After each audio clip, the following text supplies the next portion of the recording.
ఏ కాలువల ద్వారా ప్రవహింప చేయాలన్న లక్ష్యంతో గత ప్రభుత్వం పనిచేయటం వల్ల రైతుల సాగునీటి సమస్యలు అపరిష్కృతంగానే మిగిలిపోయాయి. పర్యవసానంగా మన నీళ్లను మనం సమర్థవంతంగా వాడుకోలేని పరిస్థితి దాపురించింది. ఈ పరిస్థితి నుండి బయటపడే విధంగా తగిన దిద్దుబాటు చర్యలను చేపట్టడంతో పాటు మరింత మేలైన ప్రాజెక్టుల నిర్మాణం చేపట్టాలనే కృతనిశ్చయంతో ఈ ప్రభుత్వం ఉంది. ఇక నిధుల విషయానికి వస్తే గత ప్రభుత్వ కాలంలో ఆదాయం ద్వారా కానీ అప్పుల ద్వారా కానీ తదితర మార్గాల ద్వారా కానీ సమకూరిన నిధుల వ్యయానికి రాష్ట్ర పురోగతికి ఏమాత్రం పొంతలు లేని పరిస్థితి నెలకొంది.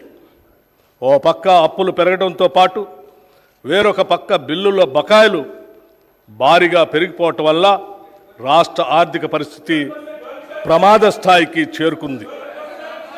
ప్రణాళికాబద్ధంగా నడపవలసిన రాష్ట్ర ఆర్థిక వ్యవస్థను ఒంటెద్దు పోకడలతో స్వంత జాగీరుల ఆర్థిక క్రమశిక్షణ ఏమాత్రం పాటించక గత ప్రభుత్వం చేసిన తప్పిదాల పర్యవసానం మేము ఈరోజు వారసత్వంగా అందుకున్నాం.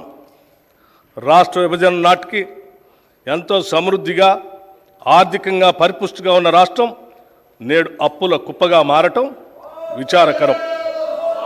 కనీసం రాష్ట్ర ప్రభుత్వ ఉద్యోగుల వేతనాల చెల్లింపులకు పెన్షన్ చెల్లింపులకు కటకటలాడి సరైన కాలంలో చెల్లించకపోవటం వారి ఆర్థిక క్రమశిక్షణ రాహిత్యానికి ప్రజా సంక్షేమంపై నిర్లక్ష్యానికి మచ్చుతునక మాత్రమే. ఇటువంటి నిర్లక్ష్య వైఖరి వలన అటు ఉద్యోగులు పెన్షనర్లు మాత్రమే కాక సామాన్య ప్రజలు ప్రభుత్వ పథకాలపై ఆధారపడిన అభాగ్యులు పేద ప్రజలు చెప్పుకోలేని కష్టాలు పడ్డారు. మా ప్రభుత్వం ఏర్పడే నాటికి కుంటుపడిన ఆర్థిక వ్యవస్థను గాడిలో పెట్టడం మేము ఎదుర్కొన్న పెను సవాలు. తలకు మించిన రుణభారం ఉన్నప్పటికీ దోబరా ఖర్చులు కట్టడి చేసి ఆర్థిక క్రమశిక్షణతో పాలన ప్రారంభించాం. తద్వారా ఉద్యోగులకు పెన్షన్దారులకు సకాలంలో జీతాలు చెల్లించడానికి వెసులుబాటు కలిగింది. ఈ సంవత్సరం మార్చి నెల నుండి 3.69 లక్షల ప్రభుత్వ ఉద్యోగులకు 2.87 లక్షల పెన్షన్దారులకు క్రమం తప్పకుండా ప్రతి నెల మొదటి తారీఖున జీతాలు పెన్షన్లు చెల్లించడానికి మా ప్రభుత్వం చర్యలు తీసుకుంది.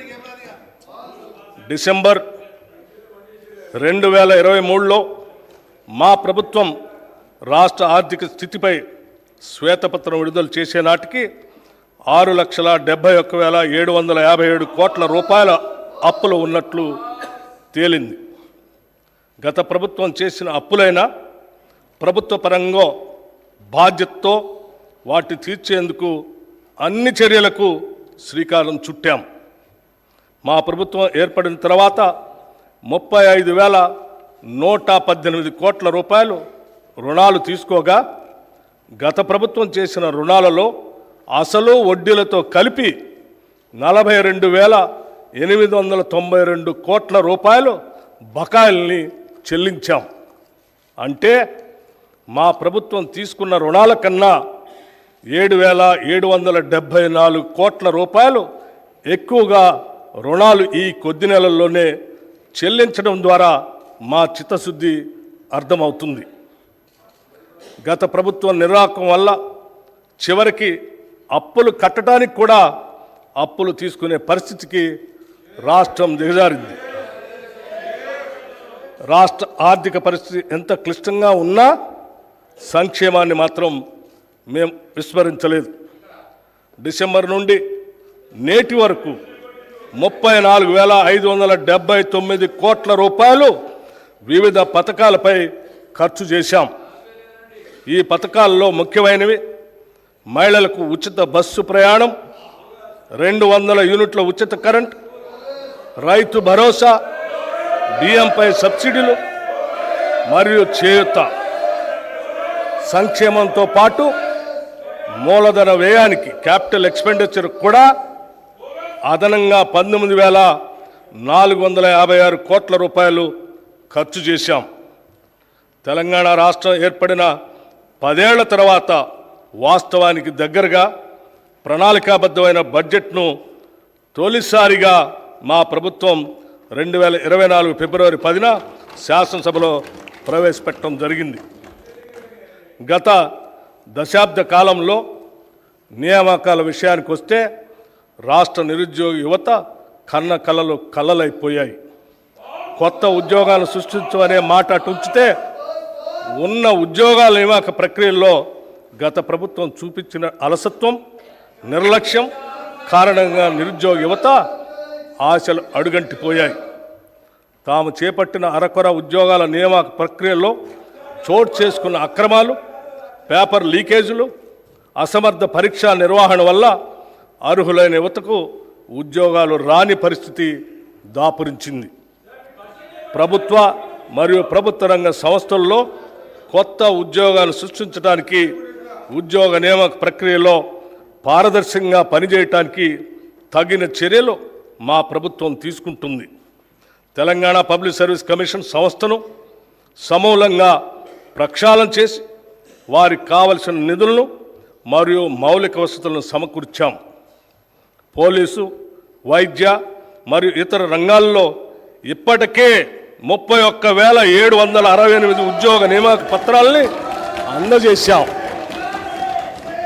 ఉద్యోగ నియామక ప్రక్రియల్లో ఇదివరకు చోటు చేసుకున్న అవకతవకలను సరిదిద్ది నియామక ప్రణాళిక క్యాలెండర్ను త్వరలోనే ప్రకటిస్తాం. గత ప్రభుత్వ వైఫల్యాలను గమనించిన రాష్ట్ర ప్రజలు మార్పును కోరి ఇందిరమ్మ రాజ్యం కోసం కాంగ్రెస్ పార్టీకి అధికారం ఇచ్చారు. తత్ఫలితంగా గౌరవనీయులు శ్రీ రేవంత్ రెడ్డి గారి నేతృత్వంలో కాంగ్రెస్ పార్టీ ప్రభుత్వాన్ని ఏర్పరిచింది. ప్రజల ఆకాంక్షలతో కాంగ్రెస్ పార్టీ ఆశయాలను సమన్వయపరిచి ఎన్నికల ముందు మేము ఇచ్చిన హామీలను, అభివృద్ధి కార్యక్రమాలను అమలుపరచాలనే దృఢదీక్షతో ప్రభుత్వాన్ని ఏర్పాటు చేశాం. మేము ఇచ్చిన హామీలు ఎన్నికల్లో ఏదో విధంగా గెలవాలనే ఉద్దేశంతో ఇచ్చినవి కావు. ప్రజల గుండె చప్పళ్లకు స్పందించి రూపొందించినవే. మరొక్కసారి చెప్తా ఉన్నాను మీకు, ప్రజల గుండె చప్పళ్లకు స్పందించి రూపొందించినవే. మా హామీలు అలివి కానివని ప్రతిపక్షాలు పదే పదే విమర్శలు చేస్తుండటం గమనార్హం. సంకల్ప బలం, చిత్తశుద్ధి, సమర్థత, నిజాయితీ పునాదులుగా నిర్మితమైనటువంటి మా ప్రభుత్వానికి అలివి కానివి లేవని నిరూపించాం.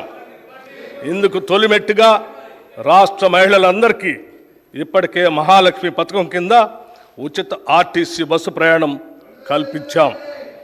ఆరోగ్యశ్రీ పథకం కింద అర్హులైన వారందరికీ వైద్య ఖర్చుల నిమిత్తం 5 లక్షల రూపాయల పరిమితిని 10 లక్షల రూపాయలకు పెంచడం మా ప్రభుత్వ చిత్తశుద్ధికి నిదర్శనం. మహాలక్ష్మి పథకం కింద 500 రూపాయలకే గ్యాస్ సిలిండర్లను అర్హులైన వారందరికీ సరఫరా చేస్తున్నాం. పేదలకు సొంతింటి కల నెరవేర్చే ఇందిరమ్మ ఇళ్ల పథకం కూడా ప్రారంభించాం. నెలకు 200 యూనిట్ల విద్యుత్తును అర్హులైన వినియోగదారులకి ఉచితంగా ఇస్తున్నాం. ఈ పథకాలన్నీ మా ప్రభుత్వం ఏర్పడిన కొద్ది రోజుల్లోనే మేము ఇచ్చిన హామీలకు అనుగుణంగా అమలుపరిచాం. ఇది మా నిజాయితీకి నిదర్శనం. రైతు భరోసాతో పాటు ఇతర హామీలన్నింటినీ సత్వరమే పూర్తిగా అమలు చేసి తీరుతాం. ఒక్క ముక్కలో చెప్పాలంటే ఎన్నికల సమయంలో ఇందిరమ్మ రాజ్యాన్ని తెలంగాణలో స్థాపిస్తామని ప్రజలకిచ్చిన వాగ్దానాన్ని నిలబెట్టుకోవటానికి నిరంతరం కృషి చేస్తాం. బడ్జెట్ అనేది కేవలం అంకెల సమాహారం కాదు, అది మన విలువల మరియు ఆశల వ్యక్తీకరణ కూడా. The budget is not just a collection of numbers but also an expression of our values and aspirations. మేము ప్రవేశపెడుతున్నటువంటి ఈ బడ్జెట్ మమ్మల్ని నమ్మిన రాష్ట్ర ప్రజల ఆకాంక్షలు మరియు వారి నమ్మకాల ప్రతిబింబమే. తెలంగాణ రాష్ట్ర ఆర్థిక స్థితిగతుల గురించి 2023-24 సంవత్సరానికి ప్రపంచ ఆర్థిక వ్యవస్థ 3.2% అభివృద్ధి చెందింది. ఇదే కాలానికి భారతదేశ ఆర్థిక రంగం 7.6%, తెలంగాణ 7.4%గా వృద్ధిని నమోదు చేశాయి. అంటే గత సంవత్సరంలో తెలంగాణ వృద్ధి రేటు జాతీయ వృద్ధి రేటు కన్నా తక్కువ అని గమనించాలి. 2023-24 ఆర్థిక సంవత్సరంలో తెలంగాణ స్థూల రాష్ట్ర దేశీయ ఉత్పత్తి జిఎస్డిపి ప్రస్తుత ధరల ఆధారంగా లెక్కిస్తే 14,63,963 కోట్ల రూపాయలు. గత సంవత్సరంతో పోలిస్తే 11.9% వృద్ధి రేటు నమోదైంది. జాతీయ స్థాయిలో ఈ వృద్ధి రేటు 9.1%గా ఉంది. ఆదాయ వృద్ధితో పోల్చినప్పుడు పెరిగిన రుణం వల్ల ఖర్చుల కోసం ప్రభుత్వం రుణాలపై భారీగా ఆధారపడిందన్న విషయం స్పష్టమవుతా ఉంది. ఇటువంటి పరిస్థితి ఆర్థిక సుస్థిరతకు ప్రమాదం కలిగించేటువంటి అవకాశం ఉంది. ఆదాయాన్ని మించి రుణం నిరంతరంగా పెరుగుతుందంటే కఠోర ఆర్థిక సంస్కరణలు తీసుకురాని పక్షంలో తెలంగాణ ఆర్థిక స్వస్థత ప్రమాదంలో పడుతుంది. దాన్ని నివారించాలంటే ఆర్థిక వ్యయాన్ని ఆదాయాన్ని సమన్వయపరిచే చర్యలు తీసుకోవాల్సినటువంటి అవసరం ఉంది. 2023-24 సంవత్సరంలో ప్రస్తుత ధరల ప్రకారం రాష్ట్ర తలసరి ఆదాయం 3,47,299 రూపాయలు, జాతీయ తలసరి ఆదాయం 1,83,236 రూపాయలు. దీనితో పోలిస్తే తెలంగాణ తలసరి ఆదాయం 1,64,063 రూపాయలు ఎక్కువగా ఉంది. కానీ అదే సమయంలో తలసరి ఆదాయ స్థాయిల్లో జిల్లాల మధ్య తీవ్రమైన అంతరం కూడా ఉంది. ఉదాహరణకి రంగారెడ్డి జిల్లా తలసరి ఆదాయం 9,46,862 రూపాయలు కాగా వికారాబాద్ జిల్లా తలసరి ఆదాయం 1,80,241 రూపాయలు. దీనిని బట్టి వివిధ జిల్లాల మధ్య ఆర్థిక అభివృద్ధి సమాన స్థాయిలో లేదని తెలుస్తూ ఉంది. రాష్ట్రంలోని జిల్లాల మధ్య ఉన్న ఆదాయంలో అంతరాలని తగ్గించడానికి మా ప్రభుత్వం విధానాలను రూపొందించి అమలుపరుస్తూ ఉంది. 2023-24లో తెలంగాణలో జోడింపబడిన స్థూల విలువల్లో గ్రాస్ వాల్యూ యాడెడ్లో సేవల రంగం ద్వారా 65.7%, పారిశ్రామిక రంగం ద్వారా 18.5%, వ్యవసాయ మరియు అనుబంధ రంగాల ద్వారా 15.8% సమకూరుతుంది. ప్రస్తుత ధరల ప్రకారం 2022-23తో పోల్చినప్పుడు 2023-24 వ్యవసాయ మరియు అనుబంధ రంగాల జోడింపబడిన స్థూల విలువ 4% వృద్ధి చెందింది. రాష్ట్ర జనాభాలో 47.3% మంది ప్రజలు ఈ రంగంపైనే ఆధారపడి జీవిస్తున్నందువల్ల తెలంగాణలో జీవన ప్రమాణాలను పెంచడానికి ఈ రంగం యొక్క ఆర్థిక ప్రగతి అత్యంత కీలకం.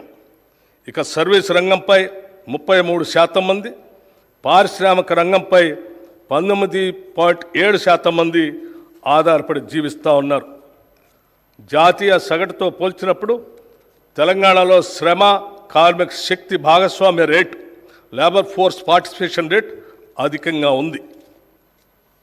ప్రజాపాలన, సామాజిక మరియు ఆర్థిక ప్రజాస్వామ్యం లేనిదే రాజకీయ ప్రజాస్వామ్యం సఫలం కాజాలదు. ఆ రెండు కూడా రాజకీయ ప్రజాస్వామ్యానికి పునాది రాళ్ళు.